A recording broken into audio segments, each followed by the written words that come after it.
So I'm Gemma. I'm the founder of Culture Gem, and I'm a cyber behavior culture consultant. And with me today is Dennis Cruz. Hi, Dennis. Welcome. Hello, it's great to be here. Looking forward to our conversation. Could you give us a little intro into who you are and what you get up to? So I have actually a whole bunch of different roles these days. So I'm the CISO of Holland& Barrett, which is a UK retailer.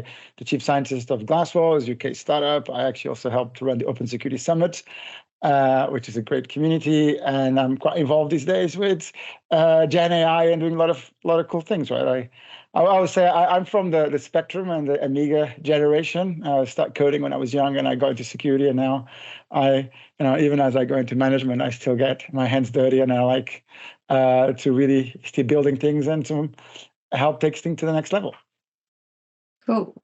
So the title of this series is Cyber Awareness Month with Gemma and Friends, and I don't know if people know this, but you are my first cyber friend, right? So for anybody who doesn't know, it's absolutely Dennis's fault that I work in cyber. I'll take full credit. You can either say thank you or Dennis needs to say sorry for doing that, which kind of leads me on to my first point that I wanted to make. And you said that you kind of got into cyber. You dragged me into cyber a little bit kicking and screaming, but actually I decided that I had a passion there. So you're all in favor of transferable skills in the cyber industry, right? And I'm not the first or the last that you'll drag into this industry. Absolutely, right. In fact, I think that we need more and more people outside cyber. Right? In fact, I would even argue that today there's a premium that is not warranted. Right? People talk about cyber short skills and all that stuff, and not enough talent. I kind of would agree if you only look at people who have almost like a cyber path. I think the interesting talent that we need to be talking to and bringing is people outside cyber. And it's quite interesting. Like a guy I really like is this guy called Brett Victor.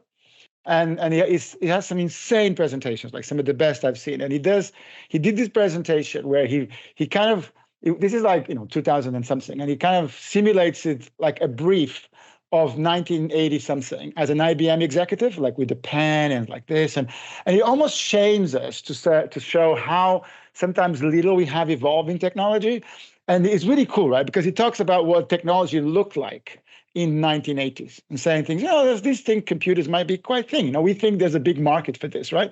But one of the things he talks about was how the first generation of computing scientists, they weren't computing scientists because by definition, there wasn't computing, right? The first generation of computing scientists, there were poets, there were engineers, there were mathematicians, there were painters, there were people from all sorts of walks of life that found computing to be crazy fascinating. And there was a path into it because there was nobody there, right? Again, that's why you had a lot more diversity. If you actually look at the first generations of computing, there was a lot more gender diversity, neurodiversity of people. It eventually kind of screwed up along the way, right? But I think that there's a huge amount of talent outside the traditional cybersecurity. And look, you're a great example, right? Like I think you and I have many others of people that have managed to bring in some social engineering into it, some with more official career paths. And I think we are much better for it because it's almost like if you ask somebody and says, what do you want to hire for? I want to hire a great professional, somebody who works with a team, somebody that has a great culture, somebody that learns very fast, somebody that, adapts to change, that is really good at getting things done. Like literally I can go on, but, I haven't spoke anything about cybersecurity, right? It's like, and eventually, oh yeah, by the way, it kind of should be good at cybersecurity. And by the way, you should probably know all, and then we give a fucking shopping list of shit, right? That's like, yeah, but all of that is easy to learn, right? All the other ones are the hard part, right? And this is where I think I'm a little bit controversial these days, because I think that the piece of the puzzle that I was missing was actually GenAI, because there is a problem when you bring somebody into an industry because they don't have the baggage. There's a level of experience that you don't have. I think we can plug some of that with the new language models, which you can get into it. But long story short, I'm a big believer in bringing things in. And by the way, I hired Gemma to run an open security summit on site on a Thursday, right, where it started on Monday, right? And she hit the ground running. And by the end of the summit, I was like, "Ooh, I really want to work with with her more." So by Sunday, I gave you a call, and the rest is history. Yeah, no, I absolutely tell that story all the time that so you and I lived together in a house for 10 days. Yeah. And for anyone that knows you can only imagine what it's like to live with Dennis in a house for 10 days. And I remember like leaving you on the Friday saying, man, I've got like Stockholm syndrome. I don't like, how am I going to survive with someone not talking cyber at me all the time? I had no idea what was going on. And then I think a couple of days later, you called me and was like, hey, come help me do this thing. Yeah, And exactly. I always say that the only thing that's different between me and other people is I'll put my hand up and say, yeah, I'll give it a go. Like, let's see what I can do with that. I think a lot of people do, right? I think, but I feel that we need to find them. I think that a lot of problem is that we need a better term for this, because I think a lot of people, it's not even imposter syndrome. It's almost like, I don't think it's me syndrome. We need to find a better word for that. It's kind of like they don't even consider themselves. It's like the amount of people that I've managed to convince they're programmers, because they go, I'm not a programmer. And they go, wait, hold on, but you're an engineer. You do this, you do that. You write Excel spreadsheets, you do this. Dude, you do more freaking computing than most of the people I know. But for them, they're not developers. They're not programmers. They're not that, just because they have a very narrow view, right, of what that is. Right. And I think it's the same thing. I think there's a lot of individuals, like anybody who work in a hospital, for me, is a great incident responder. Like literally, there ain't no pressure, there ain't no balance. Any good waiter, it's a massive relationships manager, right? And I think what we need to do is find ways to bring them into our industry, but find ways that it's not a car crash. And I think that's important. I don't think we've been good at that, because I've also tried to do that a couple of times, and sometimes it doesn't always work, because there is a chasm, and we have to identify that there is a chasm, right? The same way that if I went to another industry, right, that I don't know a lot about, there's a gap there, right? But the ability in that industry is the bit that can be taught, right? It's how to the natural environment that you're in, the all of the history that you've had, the life experiences, like being dragged into the Open Security Summit, like with 2 days notice, that's incident response, right? Exactly, and right. so it works in exactly the same way. I just wanted to mention something so it doesn't look like I've taken all Dennis's words and put them into a piece that is coming out in the near future. If you want to look at something that I've written around exactly what Dennis was saying around people not matching up with a profile, head to We Are Tech Women and search for my name. And there's a piece coming out in the next couple of days that talks exactly about the recruitment failures in that area. Yeah. So Dennis, October is Cyber Awareness Month. Yeah. Look, Holland Barrett, we're doing a massive program. We're doing lots of games, we're doing lots of things, lots of awareness. It's a great excuse, right, to talk about security. So we have a big population there. There's a whole program that my team has done there, from InfoSec to security awareness.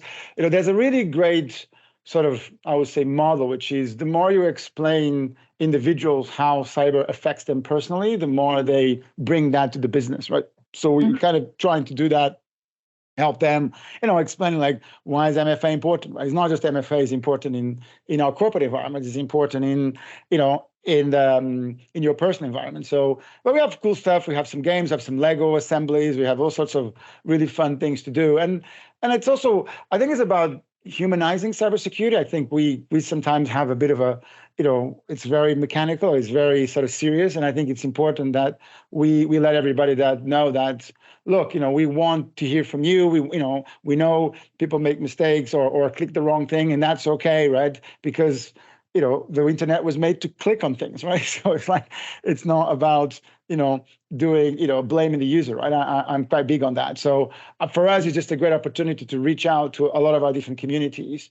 And, under the Cyber Awareness Month, which is what we're doing now, we're doing a lot of activities. Of course, the argument is that it shouldn't just be October, but there's nothing wrong with, riding that wave, right? Because it's good. And we're actually launching a whole bunch of programs that, of course, will continue throughout the year. I wonder if you can answer this question. I'm just going to put you on the spot. Nick Drage and I were having a conversation on episode 1, and we were talking about attackers and what they're going to be up to in October, being that they know everyone in the world is going to be saying, don't click on stuff, learn all the things about cyber. Do you think they're taking the month off, or like what do you see like threat intel wise, like trends? Do you see a quieter period on the attack side in October? Don't know. Well, I'll let you know in a month now. But I have to say, I was having this very interesting debate with these guys on cyber, and they were saying that first of all, it's clear that the Gen AI is going to allow a level of phishing, a level of impersonation to another level. But on the other hand, it doesn't actually mean that the phishing emails will become better. Because here's the thing, right? Like the guys who are writing phishing emails, they don't need Gen AI to have a spell checker, right? Like they can already spell check. And there's a very interesting thing here of, if you think about the ROI for the phishing crowd, they don't actually want people to respond, right? The last thing they want is people who are very aware to respond, because they have to spend a lot of time and resources responding. So it's almost like there's a direct connection between the individual that would not pay attention and click on things with the individual that will spot it. And it's almost like if you are almost aware enough, and by the way, I want to use the word aware here a little bit specific, because you can have the most knowledgeable security person in the world in a non-aware state. Right? Because that person could be reading something in a rush, it could be skimming through, it could be just sitting on a phone. So even the most security, I would say, educated person, even educated in quotes here, right, can fall for these things, right? So the reality is that, I don't know, the attackers, might be continuing the same path, because they're almost not going for that crowd, right? They're going for the crowd that is not paying a lot of attention, doesn't have a lot of cognitive context at that moment in time, is stressed with a bunch of other things, and is gonna do it anyway. Although I do think that there's a level of impersonation that it will kick in, but and that's gonna force to a very interesting conversation, which is how do we verify authenticity in our environment, which is a really cool conversation to have. So I don't know. I'll let you know if we have data to say that the phishing and the attacks go down. Right. Yeah, a couple of things on what you just said there. Firstly, the top people at National Cybersecurity Centre have gone on the record and said, "I fell for a fish," right? And so, like you say, the top cyber aware people or cyber educated people, it happens. We're busy, right? And I think of what you were saying is, and I know this to be true from working with you, that, it's not your fault. And there are things that could have been done. Like, you need to make it safe to click on stuff, right? Yeah, what we actually want is for them to say. So the interesting message to say is that if or when you spot that something is wrong, you want to report. But you want to report not in a way, and you should not be worried that something's wrong going to happen, is because that window of opportunity is very valuable from a defense point of view. So in a way, the only thing that sometimes we do make a bit of a message to say, look, this happened, that happened, but you only told us 2 days later, right? Or you only told us when it was obvious that was a problem. And we're like, you know what, we prefer if you have told us, as soon as you lost the laptop, tell us. As soon as you go to that website, tell us. As soon as that you failed to log in and you clearly wasn't a nice website, just let us know, right? Because I hope that we now have a culture that we won't go hard on them, but it's an important signal. And even if that user wasn't that problematic, there could be 5 others that, are problematic, or we might be able to block it before it hits the really sensitive ones, where that behavior could be massive problem, right? So, and I think that's the culture that you need to change, which is, we want people to be trigger happy in a way, right? We need to scale it our end, but I prefer our users to be trigger happy and to go, oh yeah, maybe this is it, maybe this is not, and let us worry about the volume of that. I think the crucial part of regulatory frameworks, etc., that people miss in compliance, risk and compliance governance teams, is that you have to make an environment where people aren't afraid to say, I did something, right? And even if you look at the ICO website, it says a culture where people are going to come and say, I did something wrong, and have that open dialogue with the cyber teams. And a lot of the work that I get brought in to do is fixing those relationships, because there's so much damage that has been done over the years from people who are under a huge amount of pressure. Team that done really bad, right? Like the security team that behaved like freaking, Gestapo and like, hit the users pretty badly. And of course, guess what's going to happen? Nobody's going to report, anything later, right? So, by the way, I heard something really interesting. I still want to see if it's really true, but I heard some things that the ICO is changing a little bit the guidelines to say that if you work with us, if you are if you try to do the right thing, if you're really engaged, and if you clearly we're going in the right direction, we'll start to take that into account, and that's very interesting if that's true, because I always find that at the end of the day, right, shit happens, right? And what you want to do is not look like deer in headlights. So I always say that from and I had that experience where these days we send like these 50-page reports to the ICO, right? And they're going, okay. It's like, I'm with you. I think that's the best approach. And when Culture Gen were hiring our DPO, we positively discriminated because we wanted someone who was on the line where I'm on the line, which is report everything, and don't try and hide anything. So I've not heard that, but I think it is an interesting take. And I've worked with the ICO on a lot of things over the years, and I mean they're protecting people, right? That's what they're not the bad guys. We shouldn't be scared of them. They're there to help you, and you can call them up and they'll help you out. Like, I don't know whether they look on you more favorably if you are the ones that are constantly reporting. But the line that I always take is, as long as you're moving in the right direction and you have a plan. Not you've got a plan and it's on the shelf, but you've got a plan, you're moving in the right direction, and you're open and transparent with the ICO. You've got nothing to worry about. So off the record, not that we're on the record here, but off the record, I remember talking to somebody about the financial regulator, and I was saying, shouldn't the financial regulator be more strict, blah, blah, blah. And they're saying, yes, but the financial regulator probably, I'm not sure if it's officially, but unofficially, they are primarily focused on stability. So they care about the stability of the financial sector.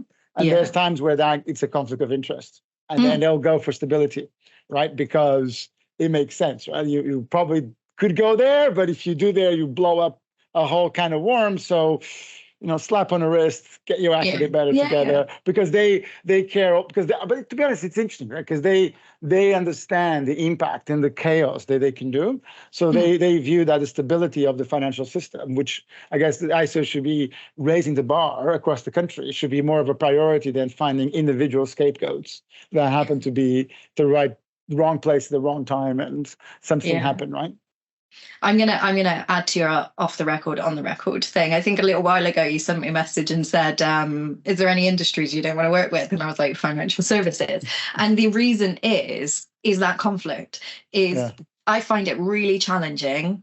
I mean, if you are financial services and you want to work with me and you want to do the right thing, then please do. But I find it really challenging to do any kind of transformation because of where the bar is. And the fact that money becomes the driver, right? Like there's a moment in fashion financials where do you make more money or don't make more money? If you make more money, there's a lot of things that go under, right? And I think that's when you walk out. No, I find it really tricky because, they know this is what we need to do. And there is that conflict of, what's stability and what's the right thing to do. And financial services affects every single person in the world. Yeah. And for me, the bar is just not high enough. So I find it really uncomfortable. I really want to change that, but there's no willingness to change in that industry. So moving on. So I wanted to talk to you about your plans for Cyber Month, but we covered that on the Holland and Barrett stuff. But you're working on some cool stuff, right? Yeah. So on the cyber awareness, one of the things I kind of, somebody says, so when I went on holidays, I took 30 books. I actually went to Portugal, actually drove. So these days, my wife you have to if you're going to take 30 the weight of the books were too much. So I literally went online, bought just about every other book I could find on GenAI, because I wanted to go deeper. I wanted to understand it. And when I kind of do these researches, I like to also have a kind of a target, right? Because sometimes it's easy, and you can see that in a lot of the AI research, or the blockchain crowd. It's like sometimes you have a technology and looking for a problem. So I think it's sometimes nice to have a particular problem. So one of the problems I start to play around with is this idea of guidance for board members. Like, how do you give advice to board members?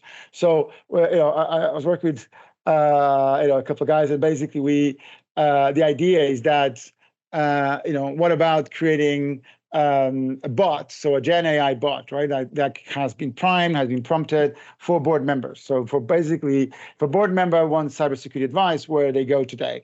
And it's actually a real problem because, board members, most of them, there's always exceptions, but most of them, they are there because they can consume information very fast. They're really sharp. They're really knowledgeable in those areas, but they don't understand cyber.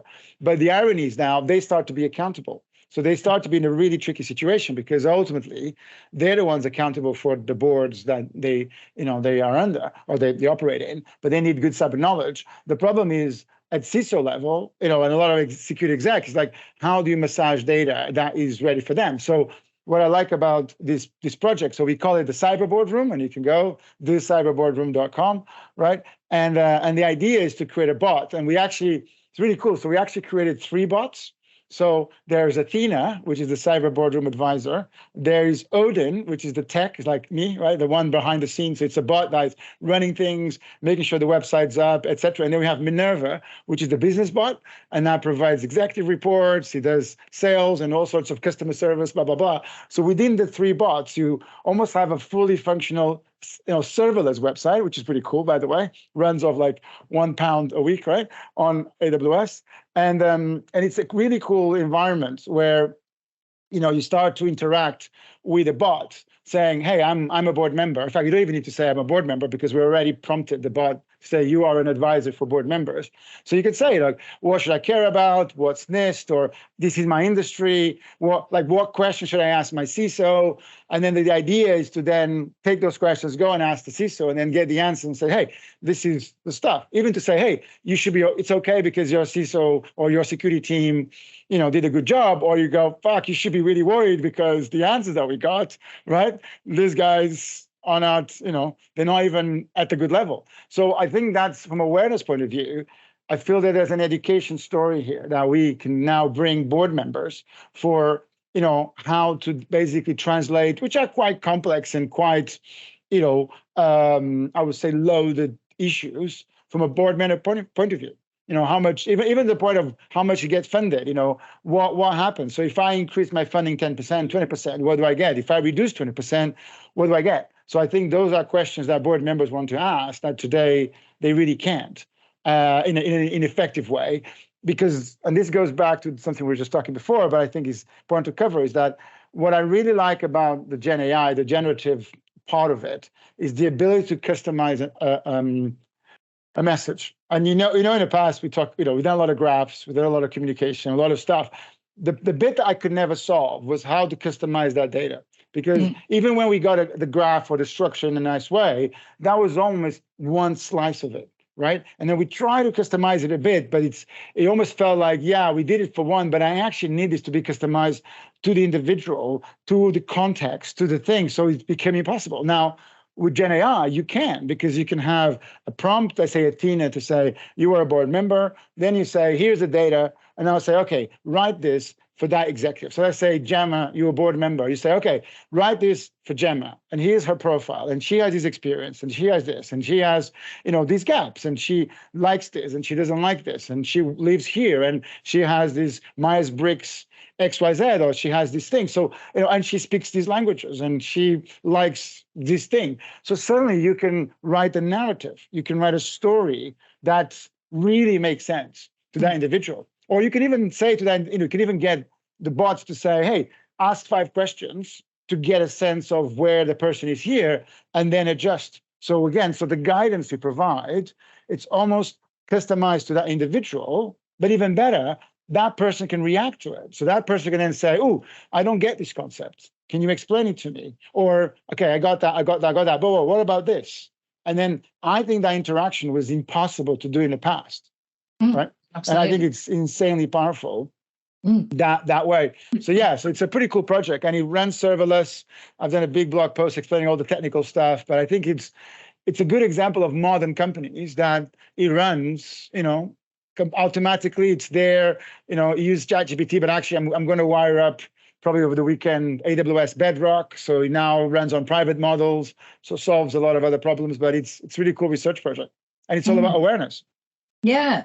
I mean, one of the first things that I do when I'm engaged to work with a board is I go around and ask them, how do you best digest information? And then I produce that information in a way that each member is going to be able to digest it, which is a huge amount of work. So but imagine being able to do that, but across cultures, right? Across, this is the big elephant in the room, right? We talk about neurodiversity. Yeah, cool. But, that means there's different cultures, and some people like short, snappy paragraphs, other like, fucking full story, right? And others want references, these don't. So, and even language, what is their native language? What's, somebody native language, English might not be the best way to communicate it, right? So all those things were borderline impossible or crazy expensive to do.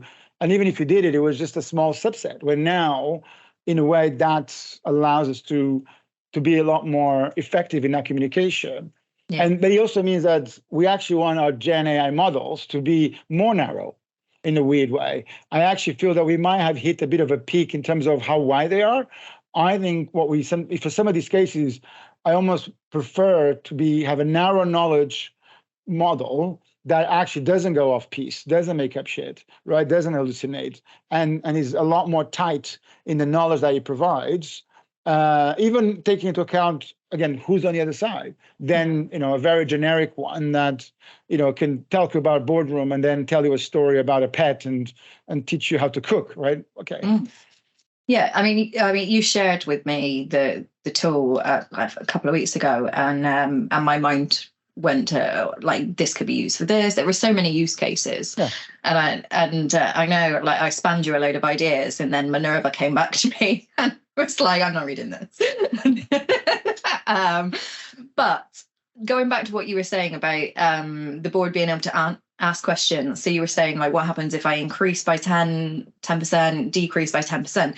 Like, historically, for a board to ask that question, I mean, in the 5 minutes where the board is asking you that question, that relies on you having that information right. And that relies on the board having a huge amount of trust in that you're not going to lead that answer with fear, uncertainty, doubt, and you're going to be completely honest with, you could shave 10% off and it would have a marginal effect, or everything's going to catch fire and it's a terrible situation. And I would imagine, if someone said to me, I'm going to take 10% of your revenue, I'm going to say, no, but everything will catch fire. So I can completely imagine leading with the fear side of things. Yeah, but that's a really interesting idea. I think there's an intellectual honesty that we kind of needs to have. So actually, one of the first slides I did in my new CISO gig, I had a slide that says, why we have been hacked, right? Because there has to be a reason, right? And sometimes luck is a reason, right? Like, it's okay, right? It's okay but you cannot go to an environment that hasn't been hacked left, right, and center, and then you're arriving going, oh God, look, going to be hacked tomorrow. It's like, come on, you have to be coherent, right? And that's actually a massive problem I have in industry, which is, at the moment, we don't have good metrics to allow the consumer to know what's going on. So you can go to a company, you can fire the security team, right? Half of it, most of it, right? Now, are you going to be hacked the next day? No, of course not, right? Like, unless, come on, it's like there's people waiting on the shadows. Well, there's, the reality, you're not, right? But have you now changed the curve, right? Have you removed the ability to fix things? So you basically starting a step that in 6, 12 months or 9 months or a month, whatever, that you're going to have massive problems. And I think that's what we need to connect. So, but as a consumer, we need to understand that. I need to understand that, look, I bought this from a company that at the time had a certain security capability and it's just got reduced, right? What the hell, right? And maybe I'm not comfortable putting my data there. But at the moment, in most cases, security is still a marketing exercise. It's still how much do you get away with it. And the worst part is because the hack's getting bigger and bigger and bigger, the margin of error, or I say the shock factor gets numbed and numbed and numbed, right? So, 10 years ago, if you lost 10,000 records, it would be, wow, these days, it's like, hey, it's only 10,000 records, right? It's not, at least not a million records, right? So I think that we still have we need a way to accurately measure the capabilities of a team and the actions and their maturity, and actually that will help CISOs a lot, because you can say, look, you can invest this, that, but by the way, the market will know, right? So, it's fine. You want to underinvest, you want to keep investing this, okay, right? But, the market will know. And then if you're the one who need to defend, I'll give you a good example. Like I was headhunted a couple months ago for a retail organization, which I know, right? I know of them. I use them, right? On a high street. And then I even I was reading the annual report the day before. I was like, oh, these guys got hacked. They just writing off 4 million. And I literally talked to the recruiter. They had like 3 dudes, right? I was like, dude, where's your CISO team? Where's your security? Oh yeah, they got hacked. They want to hire a CISO. I was like, you didn't hire a CISO. You had 20 people. I'll give you that, right? Like, go and hire these individuals. But they got away with it. And the reason they got away with it is because they were in a weird situation where, for some reason, the attackers haven't got the business model right. They haven't gone to the supply chain. There's probably a lot of heroics people under the hood doing stuff, etc.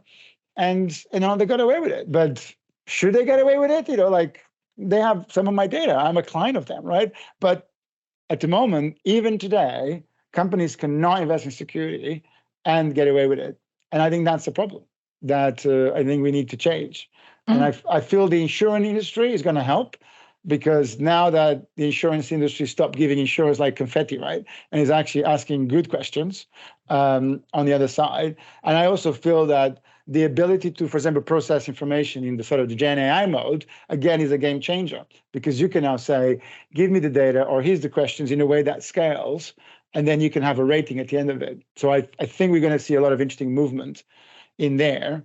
And even if you look at the cyber boardroom, for example, I like the idea of somebody's a board member of 5, 10 different companies, and you ask the same 10 questions or the same 20 questions to the companies, and literally just from the results, you can already say which ones have a good security team and which ones don't. Yeah.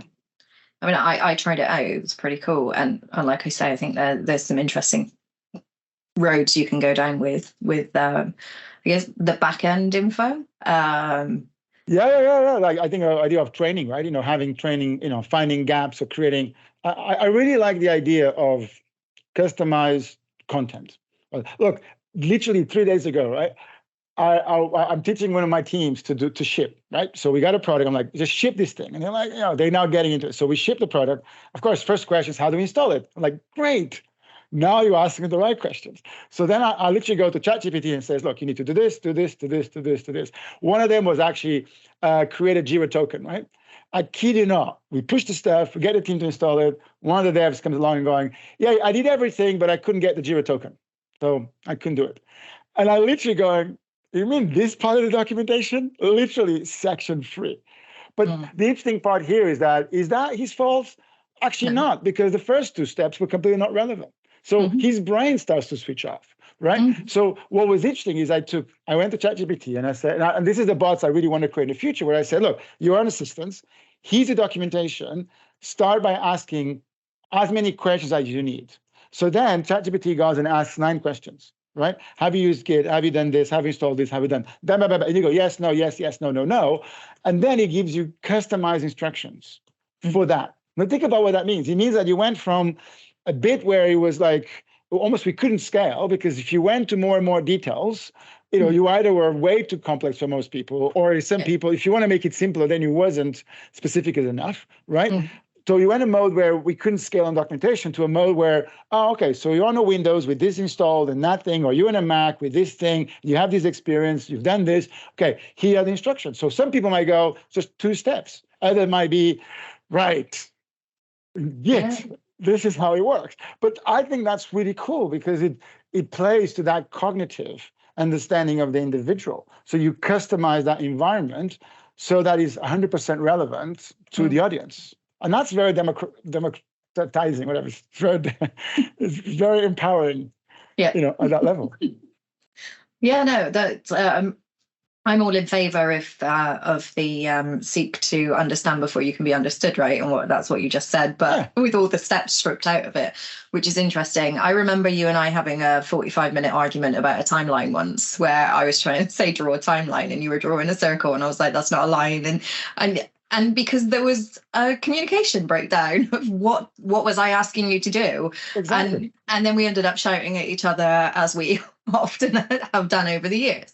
But we remain friends. No, it's cool. Just conscious of time, I'm going to move you on to, if it's okay, is a question I'm asking everybody, which is, if you could have one wish for Cyber Awareness Month, what would it be? Oh, everybody install MFA. Just put MFA everywhere. Like literally, that's the single most important thing anybody can do, because that means your passwords don't matter. Interesting.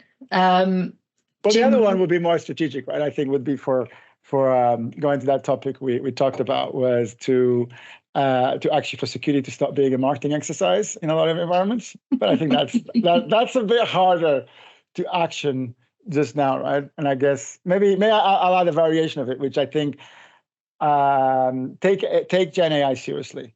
I feel there's a lot of hype. There's going to be a crash. That's fine. This is not about Terminator, right? It's not about the whole. I know, Jemma, you have to think about bias. It's not about that. It's about making individuals more productive. It's about raising the bar. It's about actually solving lots of fundamental problems we had in our industry that are now possible to solve. And I think the individuals that learn how to use it are going to be way better professionals. They're going to have, I think, better environments. They're not going to be as frustrated. And I think we're going to solve a lot of problems and move away from a lot of spreadsheets and data stuff that it's all over the place. So, okay. But it's massive, right? Like I have to say, I'm using it more and more, and there's lots of limitations. It's actually cool to operate at the limits of the thing, where you kind of start to find, the place that it's not rocket science, it's not magic, but it's insanely powerful, right? I mean, sorry to interrupt, but I the other day I saw someone doing a live demo of some AI stuff, and he couldn't pass the captcha because it didn't believe he was a human, and that's the first sign of it taking over the world, right? But I'm going to just go back again to the point of the if you don't understand, that's my fault, right? Because Dennis got 3 answers to your one wish, and so I'm going to go with GenAI, right? That's your wish. Yeah, take it seriously. I think it's important, right? It's like electricity, right? It's or maybe the cloud, if you think about it. I remember people saying, "Wow, the cloud is just another somebody else's computer," right? Or even the internet. Why do I need the internet? I got a phone book, right? Why do I can still order stuff online? Blah blah blah. It's a fundamental paradigm shift, right? And I think it's for the better. Right? I think it solves a lot of problems we had. Even in, like I said, we talk about diversity, communication, it has the potential to solve that. And there's data to support it, right? Because the companies that want to fire half their crowds, they're always going to do that. They don't need GenAI. They've done it in the past. They're going to do that in the future. Any excuse to fire a bunch of people, right? But ideally, you don't want to work for them, right? But the power one, and there's data to support this, is that when you put that on a good team, in a good company, you raise the bar. So the low performers now perform much better. You have a great education path. And basically what it means that you scale a lot more. And I'll give you a good example. There's a lot of individuals actually in our industry that are frustrated because they are quite good at forming good teams, and then they lose the team, right? How many times you heard these people say, "Oh, I hire, but then I get them, and by the time they're really good, they leave," right? And actually, we should celebrate that, because every time somebody from my team leaves and they go to a great place, I'm happy. I feel like I've done my job, right? Yeah. It's a bit annoying, but it's good, right? Because it's good for them, right? And but the problem is, at the moment, most training is a zero-sum game. Now, the people come in, they learn, you spend time with them, and they leave. They don't leave anything behind. Where if they were learning in this sort of bot-driven, keep improving the system, it actually means that everybody that goes to the system makes it a bit better. So it's easier to onboard new individuals. It's easy to scale the knowledge. You learn as you go along. So actually, we scale a lot more our learning processes. You scale a lot more, what we want to communicate in certain areas. So again, that world can be really change so that having individuals running a team is not a zero-sum game. It's almost an opportunity to make sure that your training program is actually really nicely fine-tuned. And how do you take, even going back to the beginning, how do you take somebody who's not an expert in something to a point where they're really useful and knowledgeable in that particular area? And that needs to be customized. Or you give them a 500-page freaking thing to read, right? No, I'm all in favor of adaptive learning. Obviously, that's what we try and do at Culture Jam. Well, I'm gonna stop you there, Dinis, and wrap up. Thanks so much for spending some time with me. And I'll put the link to the Cyber Boardroom in the thread and tag you in all the taggy places. That's cool. Great. Talk to you.